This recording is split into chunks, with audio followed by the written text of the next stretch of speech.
Hasta hace unos días vagabundeaba por las calles de Santa Coloma y Mataró. Desaliñado, sin pronunciar palabra, pedía dinero a los viandantes para gastárselo sobre todo en cigarrillos, que consumía sin cesar. Quienes le daban algunas monedas, quienes se cruzaban con él, ignoraban que aquel hombre era el mayor asesino de España. Se llamaba Manuel Delgado Villegas, aunque era más conocido como el Arropiero. ¿Qué tal? ¿Cómo están? El Arropiero murió el pasado mes de febrero, pero su fallecimiento se supo hace poco. Manuel Delgado Villegas se había confesado autor de 48 crímenes, pero la policía solamente había podido probar 8. Sorprendentemente, nunca había sido juzgado, aunque sí condenado de por vida a la cárcel. Estuvo en muchos centros penitenciarios, como este de Carabanchel y en otros tantos psiquiátricos, y en ellos, poco a poco, se fue apagando su vida. Hoy en otra portada no queremos contarles solo la historia del Arropiero, sino también la de otros 2 hombres que, por así decirlo, podrían estar con el Arropiero en el podio de los crímenes más sangrientos de la historia de España. Tenemos datos inéditos sobre el Arropiero, sobre su infancia, sobre sus fechorías, sobre su estancia en la cárcel. Y lo que es más importante, tenemos los testimonios de 2 hombres, un policía y un juez que casi convivieron con él. Nuestros otros 2 protagonistas de hoy no le van a la zaga al Arropiero. Están actualmente en prisión. El primero de ellos, José Antonio Rodríguez Vega, está acusado del asesinato de 16 ancianas. Y a Francisco García Escalero, más conocido como el mendigo asesino, se le imputan 11 crímenes.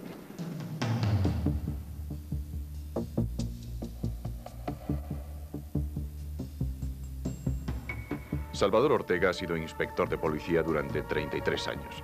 Ha trabajado en multitud de casos, ha conocido delincuentes de toda clase, pero su vida profesional ha quedado marcada por uno de ellos, a quien llegó a conocer muy bien. Él detuvo a Manuel Delgado, el Arropiero, y lo acompañó por toda España siguiendo el rastro de su periplo criminal. Hombre, una persona de esa marca. O sea, profesionalmente te has encontrado con algo fuera de serie. Has encontrado, pues, el caso que cualquier policía o cualquier profesional quiere encontrarse y solo lo ve, pues, en las novelas de policiales, nada más, y ya está. Fue un viaje largo y macabro, confirmando los crímenes de Manuel Delgado, en el que también participó otro hombre, un juez, cuya carrera profesional habría también de quedar señalada por el encuentro con el mayor asesino en serie de la historia de España. Es parecido al caso del silencio de los corderos, del doctor Aníbal, de tipos de esa peligrosidad, y este inicialmente lo era. Manuel Delgado Villegas nació en 1943 en el barrio sevillano de Triana.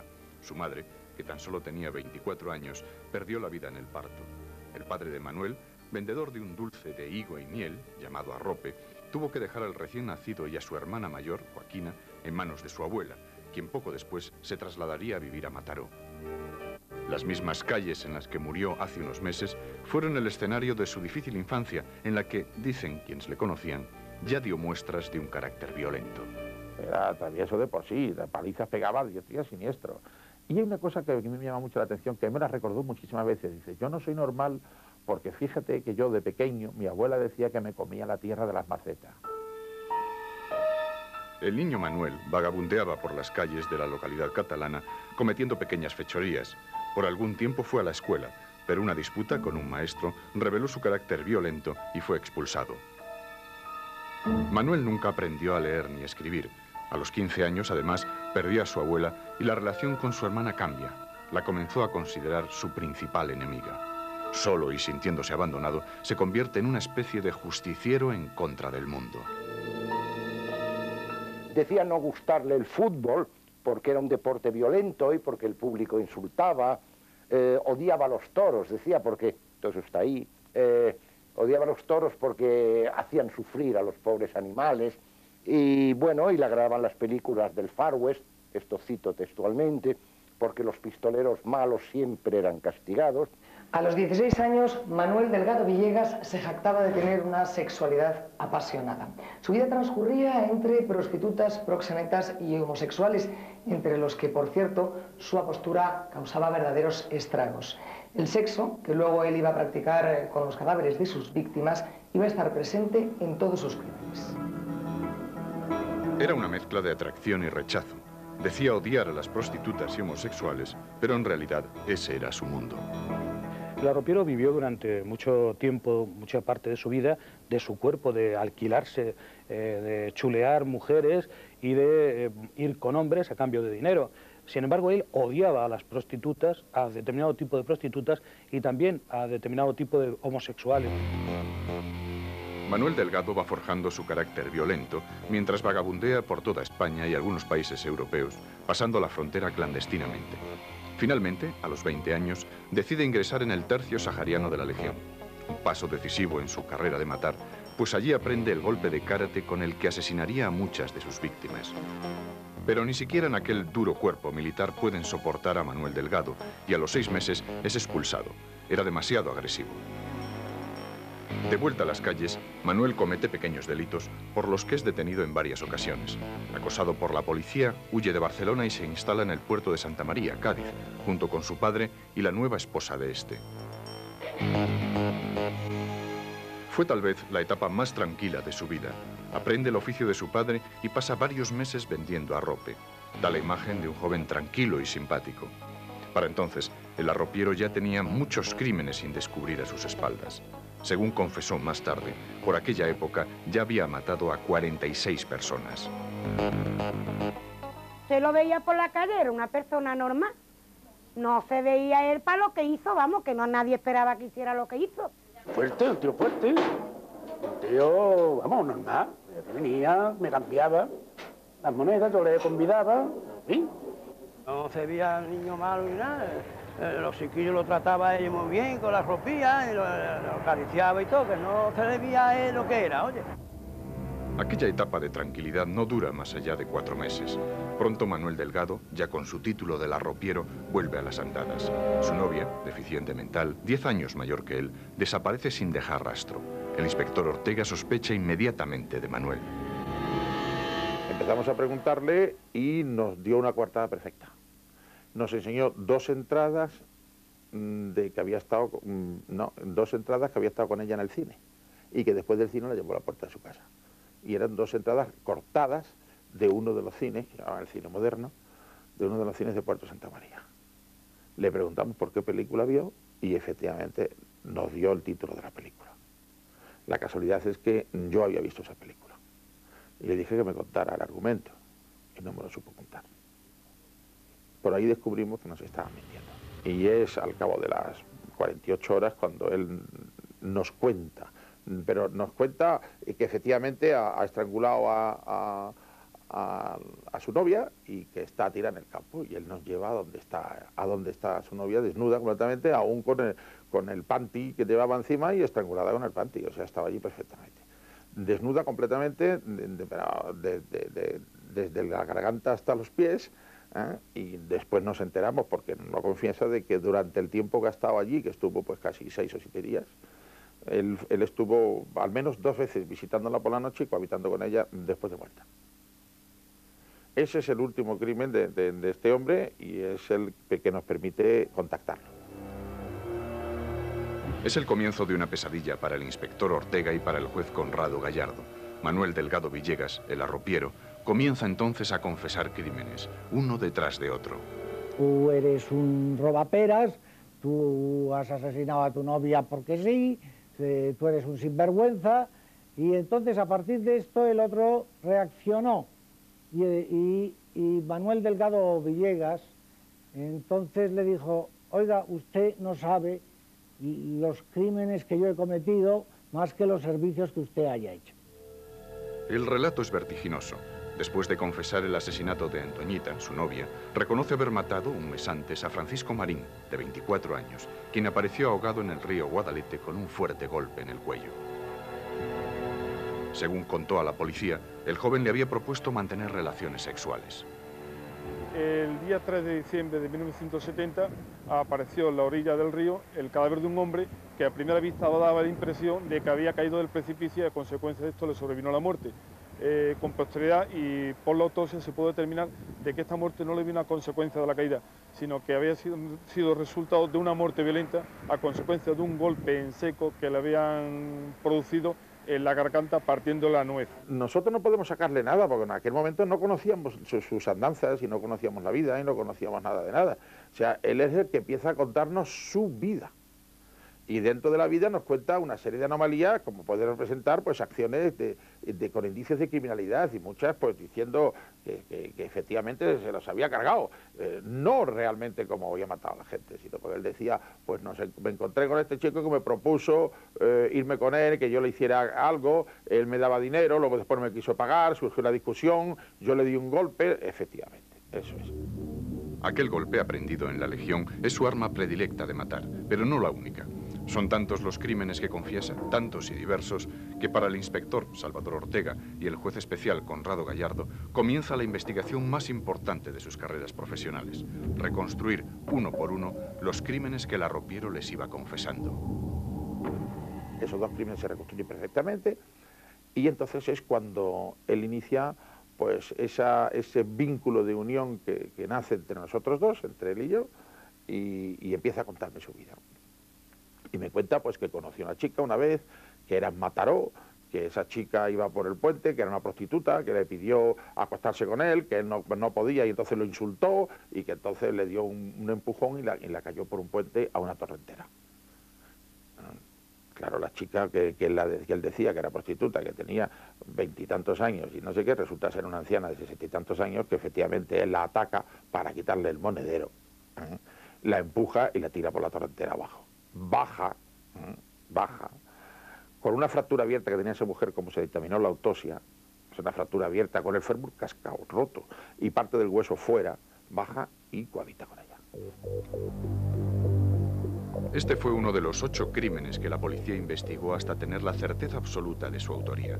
A unos 200 metros de donde vivía con su hermana, en el túnel de esta torrentera de Mataró, Arropiero asesinó a Anastasia Borrella, una mujer de 68 años, a la que violó en repetidas ocasiones hasta 3 días después de cometer su crimen. Nosotros llamamos inmediatamente a Mataró, preguntamos por las circunstancias de si existía esa historia, tropezamos con el inspector que era el jefe de la brigada regional, del grupo regional de criminal de aquel momento, y que había participado en la investigación sin resultado de aquella época. Y me decía, Salvador, parece que estoy reviviendo el tema. Tú conoces ahora mismo detalles que para mí eran verdaderas incógnitas. O sea, me estás contando la solución a los problemas que yo tuve entonces. Claro, la solución, ¿quién me podía dar la solución? Pues pensamos, bueno, pues ha escuchado la historia por televisión, la ley de los periódicos. No sabía ni leer ni escribir. Al de Mataró siguió la investigación de otros crímenes que en su día habían quedado sin resolver. Durante 2 años y medio, los policías y el juez encargado del caso recorrieron con el arropiero toda España buscando los lugares donde situaba sus crímenes. Entre los 3 se desarrolla un misterioso vínculo. Era un hombre que no se le puede llevar esposado a ningún sitio, ¿eh? No, porque entonces si se llevaba esposado se rompía el vínculo que podía existir. O sea, era un hombre, si se lo sacas esposado, lo metes en un coche esposado, lo llevas esposado, cuando llega la hora de comer le das un bocadillo o lo metes en un calabozo, etcétera, etcétera, bueno, su estado de ánimo no estaba circunstancialmente favorable a contar nada. Y lo que él nos contaba eran escenas de su vida, luego teníamos que crear un ambiente de familiaridad en la que cada cual pudiera contar escenas de su vida vividas por él, porque él no confesaba crímenes. No comía rancho, porque él no quería comer rancho, y había que llevarle comida pues de los restaurantes más cercanos, fumaba 2 o 3 paquetes y 4 diarios de rubio y había que comprárselos. Y estuvimos en Madrid, en Barcelona, en Mataró, en San Feliu de Llobregat, en Ibiza. En 1969 asesina al millonario Ramón Estrada, dueño de una importante tienda de muebles de Barcelona, con el que al parecer había mantenido ya varios contactos homosexuales. Tras discutir por el precio de sus servicios, Arropiero le golpeó hasta dejarle sin conocimiento y luego le estranguló. Cuando confesó su crimen, aportó a la policía un dato esclarecedor. En el ano del fallecido habían quedado unas gasas que él había empleado durante la penetración. Cuando él nos cuenta ese crimen, dice que efectivamente que le hizo introducirse unas gasas dentro de él. Eso no aparece más que en la autopsia. En la autopsia se ve perfectamente como se describe el que al abrir pues se observan restos y se saca un trozo de venda de gasa del interior del recto del individuo. O sea, ese detalle no lo puedo hacer nadie. Eso no se dijo por televisión, eso no se escribió, eso no lo sabía nadie. Y luego después él describe cuál era la habitación, cómo era la habitación, cuál era la oficina, cómo era la oficina, que tenía una agenda con una serie de nombres, etcétera, etcétera, y unas calificaciones. Esa agenda se encontró, efectivamente. O sea, detalles como esos que es imposible de poder descubrirlos más que la persona que lo hace. En el crimen de Chinchón, Manuel atacó a Venancio Hernández con su mortífero golpe de mano. Más tarde confesaría que lo hizo para salvar de una violación a una niña de la que jamás se supo nada. El cadáver de Venancio apareció semidesnudo y tirado junto al cauce del río Tajuña.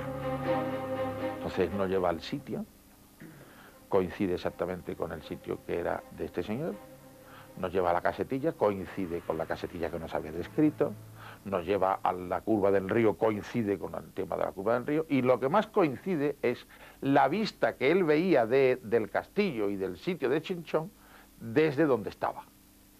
Y no se podía ver esa vista y esa panorámica que él pintaba más que desde ese sitio. En el momento que cambiabas de lugar ya dejabas de verlo.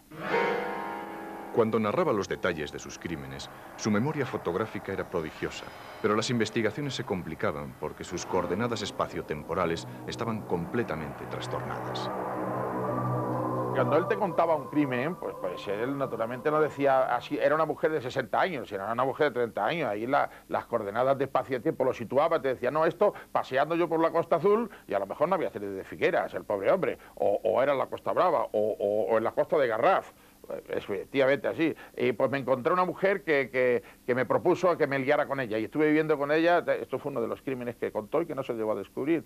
Vamos, no se llegó a descubrir, no se llegó a comprobar. Cuando explicó el asunto de Ibiza concretamente, pues dijo, no, fui yo.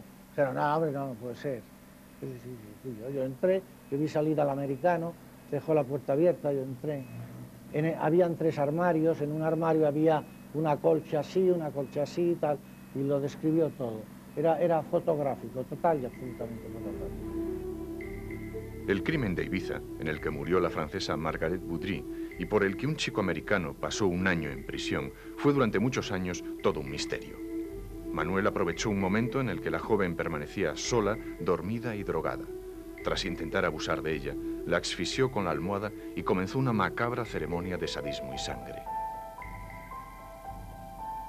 Uno de sus crímenes más absurdos tiene como escenario las playas de Garraf y tuvo como víctima al cocinero barcelonés Adolfo Folch, cuya familia jamás logró explicarse la causa de aquella muerte. En Gavà, pues ahí resulta que él se baja de un tren, se va a tomar el sol y se encuentra pues, a un pobre hombre que está allí tomando el sol. Pobre hombre de unos 40 años aproximadamente, este era un cocinero que tenía su día libre y que había ido a coger tierra de la playa, arena de la playa, porque a su mujer y a su suegra le gustaba fregar los platos con ese tipo de arena. Entonces, como el hombre tenía tiempo para recoger el tren y volverse a su casa a llevar la bolsa esa, pues estaba haciendo tiempo. Este hombre bajó allí, se paseó por allí, lo vio y se fabricó su historia, la historia de un homosexual que le había achacado, que le había insultado, que no sé qué y tal. La verdad fue que fue por detrás, que con una piedra le dio en la cabeza y se lo cargó. Le quitó el reloj y no sé si algo más que llevaba encima. Cogió el camino, se volvió, se quitó de en medio y se acabó. O sea, no había ningún nexo de unión ahí. ¿Cómo es posible que eso lo podamos descubrir? O sea, se dice que eso podría ser uno de los crímenes perfectos. Nadie puede precisar con exactitud cuántos asesinatos dejó atrás el arropiero, ni cuál fue su itinerario mientras vagabundeó por España, Francia e Italia. Un periodo de 7 años en el que confesó 48 crímenes amparados en la impunidad de asesinar sin móviles aparentes. En 1976 se demuestra que es un enfermo mental y Manuel Delgado Villegas ingresa en el psiquiátrico penitenciario de Carabanchel.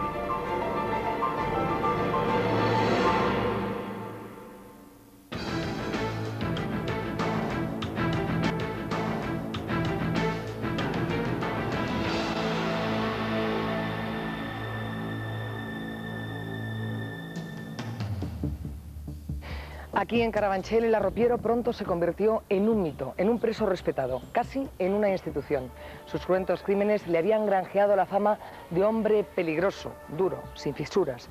Y fue precisamente aquí en Carabanchel donde Manuel Delgado Villegas conoció e intimó con otro criminal del que también hoy les vamos a hablar, el asesino de ancianas de Santander, José Antonio Rodríguez Vega. Parece ser, según cuentan, que entre ellos se produjo una macabra rivalidad en torno a cómo habían acabado con la vida de sus víctimas. Tímido, introvertido y fumador compulsivo, hasta 6 paquetes diarios, mantiene relaciones sexuales con un preso de origen germano. Esta relación provocará el primer incidente que el arropiero tiene en la cárcel. No será el único. Él casi estrangula a un chico con el cual él mantiene relaciones. Este chico era el hijo de un alemán de un crimen que se había cometido en Tenerife, que se llamó el crimen ritual de Tenerife, que tanto el padre como el hijo se llamaron alumbrados por la venida de un dios que le mandaba matar a su familia. Entonces eventró a su madre, o sea, la rajaron y le sacaron las tripas fuera, y a su hermana. Y hubo una hermana que se escapó pues porque no llegó a tiempo. Eso es. Con este chico empieza a retener a un chico rubito, así tipo germánico, pero muy amanerado, parece ser que era homosexual, y entonces se une a él. Pero con un ataque de celos con otro que había allí dentro, lo que fuera, a este casi lo estrangula. Hubo un episodio, pues concretamente conmigo y otro de los médicos de allí, y en un día que estábamos pasando la consulta normalmente, y bueno, pues no sé si a cuento de algo o con alguna pregunta especial, pues tuvo una reacción muy violenta, se puso de pie, nos amenazó de muerte. En otra ocasión, Delgado Villegas logra quedarse a solas con Cristina, una asistente social de la cárcel. Cierra la habitación con llave y la intenta violar. El arropiero quería añadir un nombre más a su larga lista de víctimas. Llevaba 5 años sin matar. Tras estos incidentes, el que fuera un asesino peligroso entra en la rutina carcelaria. Solamente la visita al psiquiátrico de Carabanchel de otro asesino en serie modificaría la conducta del arropiero. Se trataba de José Antonio Rodríguez Vega, más conocido como el asesino de ancianas. A su paso conoció al arropiero, que era una especie de patética amistad y patético encuentro, que verdaderamente, si no hubiese sido por lo trágico, pues hubiese sido cómico. Ver a estos dos personajes, que son quizá los dos representantes más genuinos de nuestros asesinos en serie. Entre Delgado Villegas y Rodríguez Vega surge una rivalidad tan pueril como macabra. Ambos asesinos se cuentan y se regocijan con los crímenes cometidos por ambos. Los dos habían matado, supuestamente, a más de medio centenar de personas. Mientras el caso de Rodríguez Vega sigue su trayectoria judicial, el del arropiero lleva camino de convertirse en un gran despropósito de la justicia. Primero se pierde el sumario. Después de hacer un alarde en todas las secretarías de la Audiencia de Barcelona, encontramos el asunto y averiguamos que un anciano ujier, que ya se había jubilado, lo había traspapelado, lo cual era un asunto pues delicado y tampoco era cosa de procesar a aquel pobre hombre, a aquel anciano ujier, por infidelidad en la custodia de documentos. Lo cierto es que durante más de 5 años, por unas razones u otras, Manuel Delgado permanece encarcelado sin ninguna sentencia firme, sin ningún abogado que le defienda y sin que nadie denuncie las irregularidades que se están cometiendo. En aquellos años, la ley contemplaba la posibilidad de que un enfermo mental grave, acusado de asesinato, pudiera ser encerrado en un centro psiquiátrico sin necesidad de que se celebrase un juicio. Hasta ese momento, existían 4 informes en los que se describía la psicopatía de Manuel, su debilidad mental e incluso su alteración genética que le hacía portador del cromosoma de la criminalidad, el XII, el cromosoma de los asesinos. Era el primer caso que se detectaba en España, pero las pruebas no eran lo suficientemente concluyentes para que el fiscal pudiera solicitar que no se llevase al detenido a juicio. Afortunadamente, en Barcelona se hizo un 5º examen psiquiátrico por los doctores Sales, Camps y Font y se descubrió finalmente una esquizofrenia muy grave, solapada además de una psicopatía anética.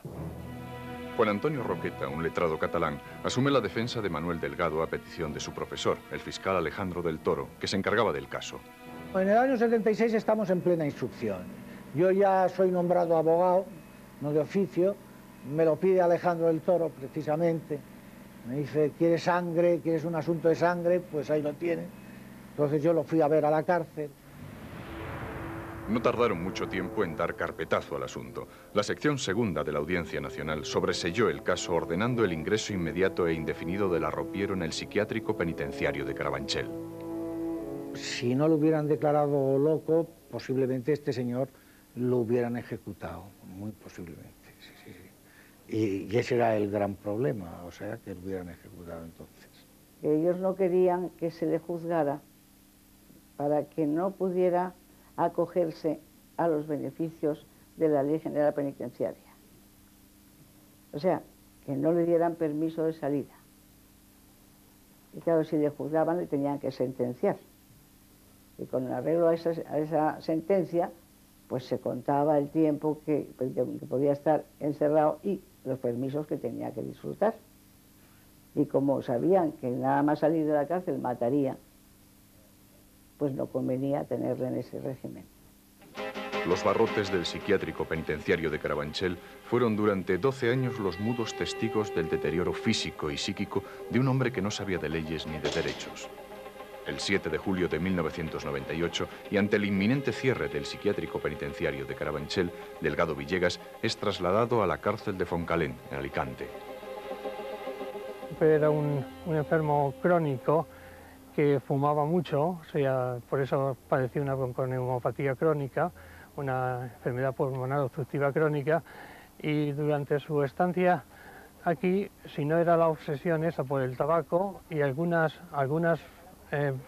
indiscreciones sexuales, digamos, pues como piropos de tipo un poco soez a algunas chicas, y que se quejaron en alguna ocasión, pero muy pocas, o sea, raras veces.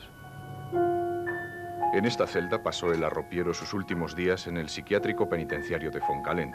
El mayor asesino en serie de nuestro país andaba con dificultad, era un esclavo del tabaco, perezoso y dejado en la higiene personal, e incluso necesitaba mascarilla de oxígeno para dormir.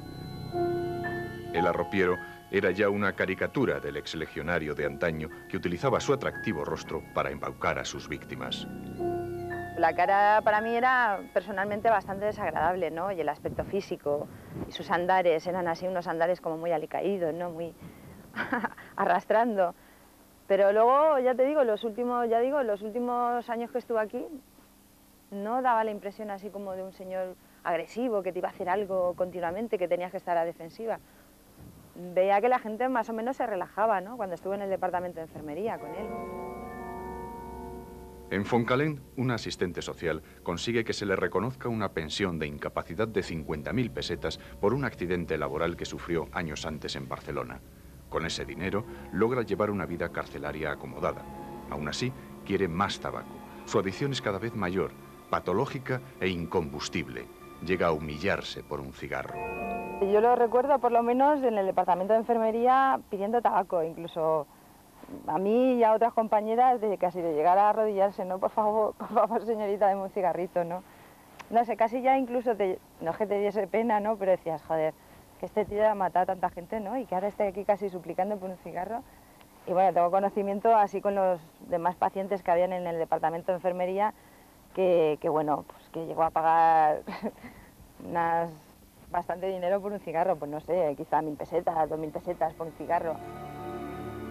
Durante estos años, en Foncalén, recibe 12 visitas de su hermana Joaquina, con la que se reconcilia. Además, renace en él el ansia de libertad. El arropiero solicita a la dirección del centro realizar pequeñas salidas vigiladas. No se lo permiten, pero la aprobación del nuevo Código Penal en 1996 le abre las puertas de la calle. Manuel Delgado será ingresado por orden judicial en el Psiquiátrico Civil de Santa Coloma, en Barcelona, una clínica de puertas abiertas que le permite salir a la calle. Este hombre, si salía a la calle en Santa Coloma, donde estaba en este momento, podría haber cometido otro asesinato. Claro que el hombre estaba ya muy chafado, pero no tan chafado para cometer otro asesinato. Yo recomiendo a los de Santa Coloma de Gramenet, a los habitantes y eso, a la policía, que investiguen, que sepan, a ver si ha habido crímenes que no se sepa quién es el autor. Porque por esa zona, bien por Santa Coloma o por los alrededores, ha podido aparecer algún cadáver por ahí y no sepan quién lo ha matado. Convertido en la sombra de sí mismo, Manuel Delgado vagabundeaba, como había hecho siempre, esta vez por las calles de su infancia, consumiendo los últimos retazos de pulmón que el tabaco le había dejado. Nadie le reconocía. Oficialmente, ningún miembro de esta policía local, desde el año 69 hasta la fecha que estamos, o hasta la fecha de su muerte, fue identificado en esta localidad. Oficialmente me refiero, con documentación. Ni se ha hecho, ni se ha ejercido ningún tipo de actuación con él.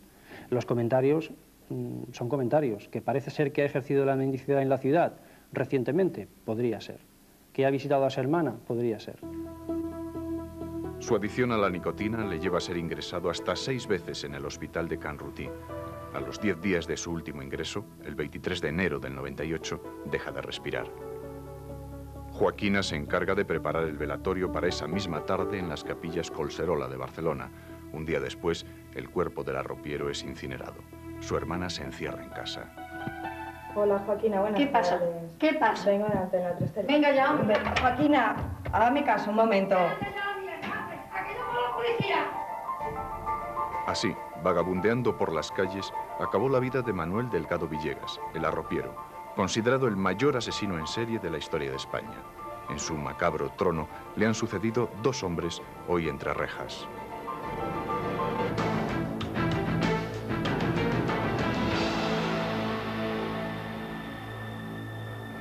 En esta sala del Museo de Cera están representados algunos de los asesinos más célebres de la historia de la humanidad. Claro que no están todos, faltan algunos que ya se han hecho tristemente famosos, como por ejemplo el arropiero, de quien les acabamos de hablar, o como el asesino de ancianas, José Antonio Rodríguez Vega, que como saben ustedes, primero las violaba y después las mataba. Tampoco está aquí, en esta misma sala, Francisco García Escalero, el asesino de mendigos que elegía a sus víctimas entre los desheredados. De estos 2 últimos, de ellos y con ellos, vamos a hablar a continuación. Y a otro le saqué el corazón. ¿Le sacaste el corazón? Sí. Mordí un trozo. Mordí un trozo. Francisco García Escalero es capaz de relatar sus crímenes con la frialdad de la inconsciencia que le ha proporcionado una vida de alcohol y drogas, una esquizofrenia profunda. Carne de psiquiátrico desde su juventud, el que llegaría a ser el mendigo asesino fue un niño raro, de carácter hosco y taciturno, que a los 16 años pisó los primeros pabellones psiquiátricos. García Escalero vivió su infancia junto a su hermano mayor entre las chabolas de la calle Marcelino Roa, del barrio madrileño de Bilbao. El pequeño Francisco, perdedor nato en las grescas callejeras, pronto comenzó a mostrarse como un chico extraño que se escapaba de casa para dormir entre los muros del cementerio de la Almudena. Cuando me metía yo en los velatorios, a ver a los muertos y me ponía yo en la misma postura que ellos durmiendo. En los velatorios, cuando no había vigilante. Su juventud transcurrió entre las drogas y el alcohol, y al cumplir los 21 años cometió su primer delito de importancia. Junto a unos amigos, atracó una pareja en las inmediaciones del cementerio de la Almudena. Violaron a la joven en presencia de su novio. Por eso fue condenado a 12 años de cárcel. Recobró su libertad y volvió a la calle. Se dedicó a vagabundear y practicó la mendicidad en los alrededores de la parroquia de Nuestra Señora de Fátima. Ni el párroco ni los feligreses han olvidado sus constantes amenazas. La gente de nuestra parroquia le tenía miedo. Incluso a mí me preocupaba muchísimo que las personas de la parroquia me venían a decir que si este señor continuaba a la puerta de la iglesia, que no venían más a la parroquia. A mí nunca me pegó ni me... Sin insultarme, sí me insultó alguna vez. Y tenía ganas de matar a un cura, pero yo nunca pensé que esto era así, ni mucho menos, sino que lo decía para meterme un poco miedo. Si le daban 10 pesetas o 15 pesetas, las cogía y las tiraba. Y decía, cabronas, pero ¿yo qué voy a hacer con esto? ¿Es que voy a comer con esto? Yo fui a socorrer a esa mujer y le empecé a insultar a él, claro, por supuesto, y sacó un cuchillo amenazándome que iba a matar. En 1987, cuando tenía 33 años, Francisco inició su desenfrenada carrera asesina. No fue muy lejos en busca de sus víctimas, sino que las eligió entre quienes vivían, mendigos y prostitutas. Cuando está colocado ya, por decirlo de alguna manera, dice que siente una fuerza irresistible que le empuja a matar. Y entonces, pues generalmente por la espalda, con una piedra, le machaca la cabeza, por decirlo en un lenguaje que se entienda al compañero o la compañera, o incluso otras veces con un cuchillo por la espalda le acuchilla. Y luego ya cuando le ha matado, pues quema el cadáver. Su primera víctima es Paula Martínez, una prostituta toxicómana con la que contacta en la calle Capitán Aya de Madrid en el caluroso agosto de 1987. Paula aparece en las afueras de Madrid decapitada y calcinada. Una prostituta, que la cogí ahí en la calle Castellana, eso se llama con un sueño o alguna cosa que me pasó a mí por la cabeza, que me parece que es verdad. Que la cogí, la llevé y luego la maté, la corté la cabeza. 9 meses después, marzo del 88, Francisco asesina a un mendigo llamado Juan. Le apuñala por la espalda y le aplasta la cabeza con una piedra.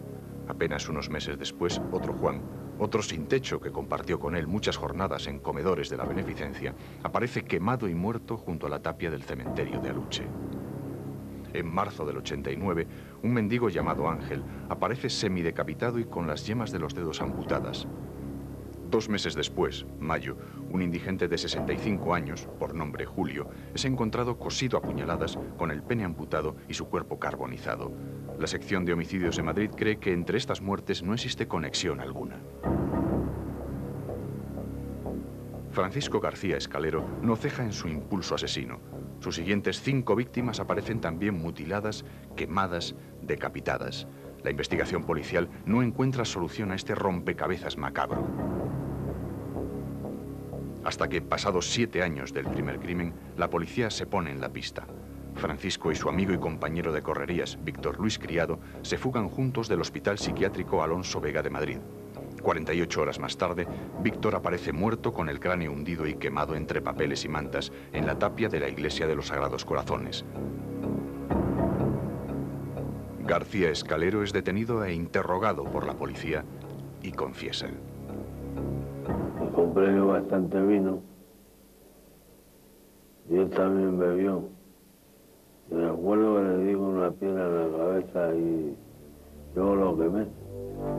Fue la primera confesión. A partir de ella, Francisco García Escalero relató a la policía uno por uno 14 asesinatos. No ahorró detalles, incluyendo la satisfacción que experimentaba cuando mantenía relaciones sexuales con los cuerpos sin vida de sus víctimas o lo que le costaba matarlos. Había algunas víctimas que no se morían así al momento.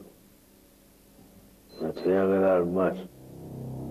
Francisco García Escalero fue juzgado en febrero de 1995. El informe de todos los forenses coincidió en que su peligrosidad continuaba, pero no era responsable de sus actos. El mendigo asesino fue absuelto por enajenación mental, producto de su alcoholismo crónico y su esquizofrenia. En la actualidad está ingresado en el psiquiátrico penitenciario de Foncalén, en Alicante. Según el personal del centro, no ha vuelto a mostrarse agresivo. Se está negociando, o sea, se está viendo la posibilidad de que lo saquen, porque él pedir que lo saquen no hace mucho tiempo que lo ha pedido, hace pues como unos 6 meses o así, se está estudiando. De todos modos, yo creo que sería conveniente para el tratamiento sacarlo, incluso a lo mejor, si nadie lo saca, lo sacaré yo. Sin embargo, otros especialistas creen que Escalero todavía es peligroso y que en cualquier momento las voces que él cree oír en su cabeza podrían ordenarle que mate de nuevo. Este tipo de enfermedad no es recuperable ni en Escalero ni en ninguno de los pacientes que la padecen. Es una enfermedad que cursa por brotes y que es absolutamente irreversible. ¿Cómo se adapta? Pueden pasar temporadas más o menos asintomáticos y más o menos haciendo una vida prácticamente normal, pero desde luego el subfondo de la enfermedad siempre está ahí y puede brotar en cualquier momento. Carmen, una mendiga madrileña, antigua compañera de correrías de Escalero, todavía siente miedo cuando oye pronunciar su nombre. Si este hombre le dejan en libertad, vendrá por todo lo que pueda seguir matando. Por eso pedimos que el ministro de Justicia que haga un poco de justicia y no le suelten nunca, porque si no, en vez de ser 11 vamos a ser muchos malos que vayamos cayendo. Nunca lo comprenderé mientras esté vivo el por qué lo hacía. Eso es una cosa que nunca, jamás en la vida yo comprendo que cómo llegar a hacer lo que he hecho. Francisco García Escalero, el mendigo asesino, no comprende lo que hacía. José Antonio Rodríguez Vega, el asesino de ancianas, simplemente lo niega. Encerrado en la prisión de Ocaña hasta el año 2008, este hombre de 41 años dice que las 16 muertes por las que fue condenado se debieron a causas naturales. En una carta enviada días atrás a Contraportada, José Antonio, conocido como el asesino de ancianas, asegura que no es persona de callar, de bajar la cabeza ni de esconderme. Mi caso no va a quedar así parado, porque responsables de justicia van a tener que responderme ante unas muertes naturales. Los hechos probados, sin embargo, son otros. De manera fría y desalmada, José Antonio Rodríguez Vega, un hombre al que los psiquiatras no consideran un enfermo mental, sedujo, violó y mató a 16 ancianas. Tenía 30 años. El 15 de abril de 1987 acabó con la vida de una prostituta de 60 años tras mantener relaciones sexuales con ella. Acababa de salir de la cárcel, donde había cumplido condena por haber sido el violador de la moto. José Antonio, bien parecido, de maneras amables, seductor impenitente, inició entonces su carrera criminal, haciendo gala de sus mejores dotes. Habla con ellas, se ofrece a acompañarlas, se ofrece a solucionarles cualquier problema de chapuza que tengan en su casa y después incluso las visita, dice que pasaba por allí y que si quieren algo. Todo va conducente, como hemos dicho, a ganarse la confianza. Santander era su campo de acción, su escenario favorito. Durante un año, en sus calles, José Antonio Rodríguez Vega fijaba sus ojos en mujeres de edad avanzada, entre 60 y 90 años, y acto seguido desplegaba su plan para matar. Entraba en la casa de las futuras víctimas con su encanto de joven educado y bien dispuesto. Se ofrecía para algún trabajo de albañilería o arreglar el televisor, y así se ganaba la confianza de las ancianas.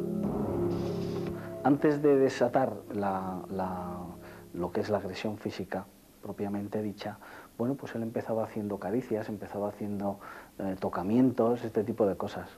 Y claro, en el momento en el que eso provocaba la repulsa de la víctima, pues es cuando ya se lanzaba en un ataque violento.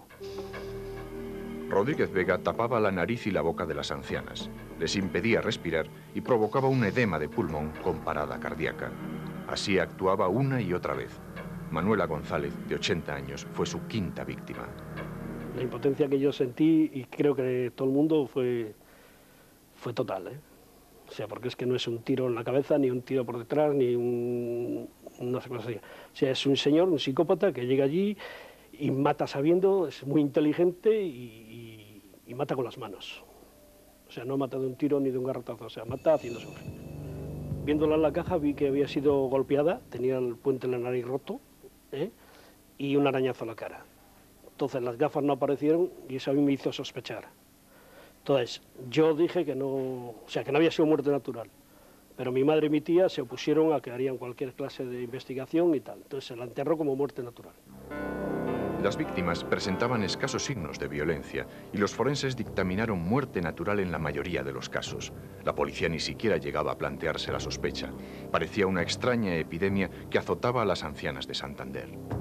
Rodríguez Vega continuaba su vida de chico bueno en esta casa de la calle Cobo de la Torre, donde convivía con una deficiente mental desde que su mujer le abandonara cuando le condenaron por violación.